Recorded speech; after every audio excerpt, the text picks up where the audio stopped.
नमस्कार मंडळी, flavours of Kolhapur या यूट्यूब चॅनलमध्ये तुमचं मनापासून खूप खूप स्वागत आहे। आज या व्हिडिओमध्ये आपण बघणार आहोत कोल्हापूर स्टाईलमध्ये झुणका कसा करायचा। चला तर आपण स्टार्ट करूया। आता मी इथे एक तवा ठेवलेला आहे, त्याच्यामध्ये एक पळीभर तेल घातलेलं आहे आणि तेल चांगलं गरम झालं ना तर त्याच्यामध्ये आपल्याला मोहरी घालून घ्यायची आहे।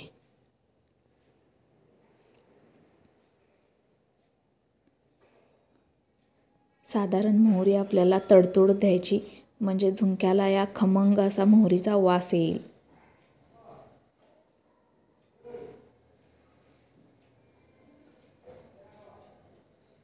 तुम्ही इथे बघू शकता मोहरी तडतडली आहे।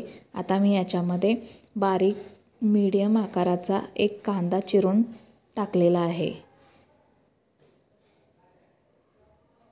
आणि तशीच 4-5 कढीपत्त्याची पाने देखील टाकलेली आहेत। नंतर आपल्याला ते एकसारखं हलवून घ्यायचं आहे, जेणेकरून आपला कांदा त्या तेलामध्ये भाजला जाईल।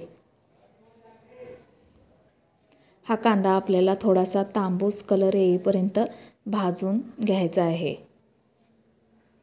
त्यानंतर थोडीशी हळद टाकायची आहे आणि इथे मी कोल्हापुरी स्टाईलचा लाल तिखट मसाला टाकलेला आहे। त्यानंतर थोडंसं मीठ घालायचं आहे आपल्याला इथे।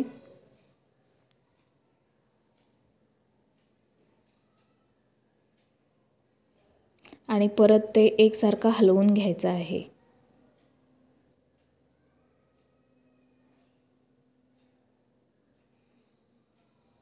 सगळं मिश्रण एकजीव केल्यानंतर थोडासा मसाला भाजल्यानंतर आपण त्याच्यामध्ये थोडं 1 वाटीभर पाणी घालून घेऊ।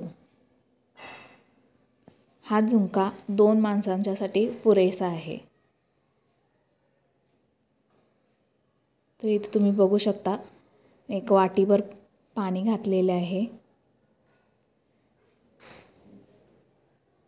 त्यानंतर पाण्याला चांगली उकळी आल्यानंतर आपण त्याच्यामध्ये 3 चमचे बेसन पीठ टाकणार आहोत।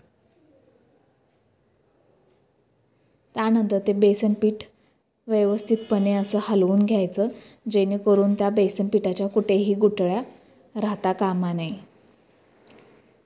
मोठी गुठळी राहिली की तिथे तसंच बेसन पीठ राहतं, त्यामुळे असं व्यवस्थित पद्धतीने पूर्ण त्या गुठळ्या काढून घ्यायच्या आहेत।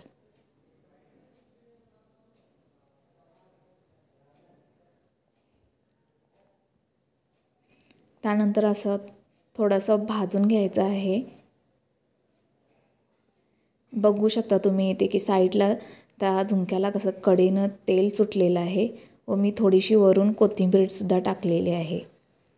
परत एकदा ते एकजीव करून घ्यायचं आहे आणि हलवून घ्यायचं आहे। तर तुम्ही इथे बघू शकता मस्त असा झुणका तयार झालेला आहे, झणझणीत अगदी कोल्हापुरी स्टाईलमध्ये। थँक्यू, धन्यवाद।